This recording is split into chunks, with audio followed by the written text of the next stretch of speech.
Silence, a Fable.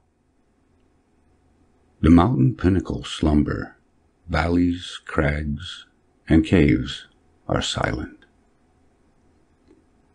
"Listen to me," said the demon as he placed his hand upon my head. "The region of which I speak is a dreary region in Libya, by the borders of the river Zaire, and there is no quiet there, nor silence.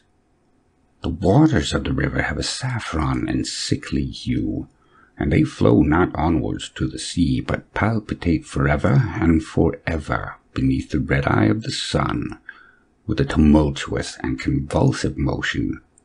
For many miles on either side of the river's oozy bed is a pale desert of gigantic water lilies. They sigh one unto the other in that solitude, and stretch toward the heaven their long and ghastly necks, and nod to and fro their everlasting heads. And there is an indistinct murmur which cometh out from among them like the rushing of subterranean water, and they sigh one unto the other. But there is a boundary to their realm, the boundary of the dark, horrible, lofty forest. There, like the waves about the Hebrides, the low underwood is agitated continually. But there is no wind throughout the heaven, and the tall primeval trees rock eternally hither and thither with a crashing and mighty sound, and from their high summits, one by one, drop everlasting dews, and at the roots strange poisonous flowers lie writhing in perturbed slumber. And overhead, with a rustling and loud noise, the grey clouds rush westwardly forever, until they roll, a cataract, over the fiery wall of the horizon. But there is no wind throughout the heaven, and by the shores of the river Zaire there is neither quiet nor silence. It was night, and the rain fell, and falling it was rain, but having fallen it was blood.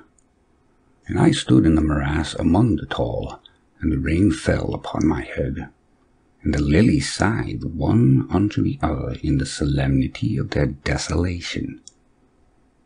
And all at once the moon arose through the thin, ghastly mist, and it was crimson in colour, and mine eyes fell upon a huge grey rock which stood by the shore of the river, and was lighted by the light of the moon.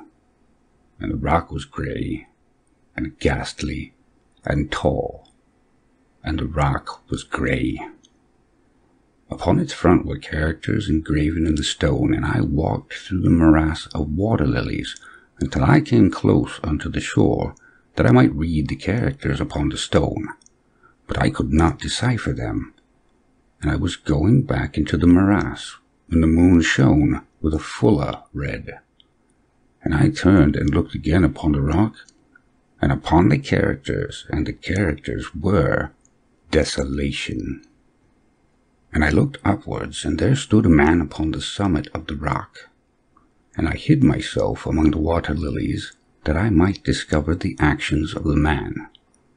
And the man was tall and stately in form, and was wrapped up from his shoulders to his feet in the toga of old Rome, and the outlines of his figure were indistinct, but his features were the features of a deity, for the mantle of the night, and of the mist, and of the moon, and of the dew, had left uncovered the features of his face, and his brow was lofty with thought, and his eye wild with care, and in the few furrows upon his cheek I read the fables of sorrow and weariness, and disgust with mankind, and a longing after solitude.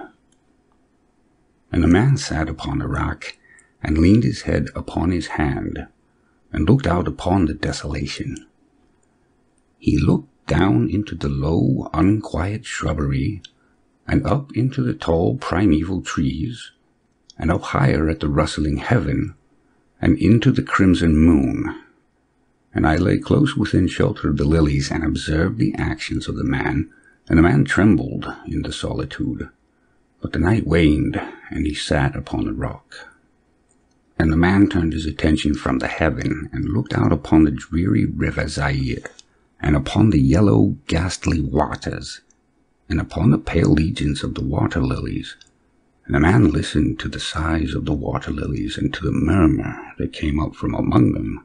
And I lay close within my covert, and observed the actions of the man. And the man trembled in the solitude. But the night waned, and he sat upon a rock.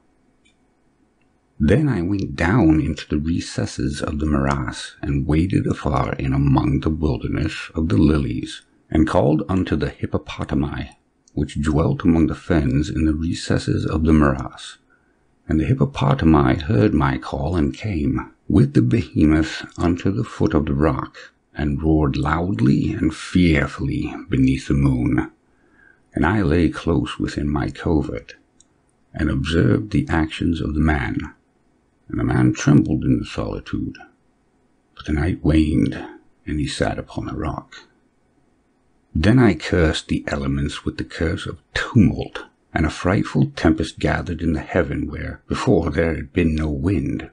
And the heaven became livid with the violence of the tempest, and the rain beat upon the head of the man, and the floods of the river came down, and the river was tormented into foam. And the water lilies shrieked within their beds, and the forest crumbled before the wind, and the thunder rolled, and the lightning fell. And the rock rocked to its foundation. And I lay close within my covert, and observed the actions of the man. And the man trembled in the solitude. But the night waned, and he sat upon the rock. Then I grew angry and cursed with the curse of silence, the river, and the lilies, and the wind, and the forest, and the heaven, and the thunder, and the sighs of the water lilies, and they became accursed, and were still. And the moon ceased to totter up its pathway to heaven, and the thunder died away, and the lightning did not flash, and the clouds hung motionless.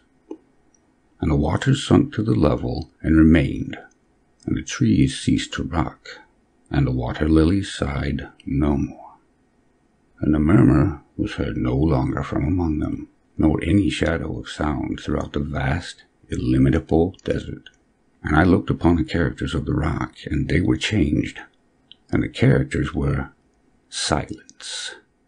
And mine eye fell upon the countenance of the man, and his countenance was wan with terror. And hurriedly he raised his head from his hand, and stood forth upon a rock, and listened. But there was no voice throughout the vast, illimitable desert, and the characters upon the rock were silence. And the man shuddered, and turned his face away, and fled afar off in haste, so that I beheld him no more. Now there are fine tales in the volumes of the Magi, in the iron-bound melancholy volumes of the Magi. Therein, I say, are glorious histories of the heaven, and of the earth, and of the mighty sea, and of the genii that overruled the sea, and the earth, and the lofty heaven. There was much lore, too, in the sayings which were said by the Sibyls, and holy, holy things were heard of old by the dim leaves that trembled around Dodona. But, as Allah liveth, that fable which the demon told me as he sat by my side in the shadow of the tomb, I hold to be the most wonderful of all. And as the demon made an end of his story, he fell back within the cavity of the tomb and laughed. And I could not laugh with the demon, and he cursed me because I could not laugh. And the lynx which dwelleth forever in the tomb came out therefrom, and lay down at the feet of the demon, and looked at him steadily in the face. End of Silence, a Fable.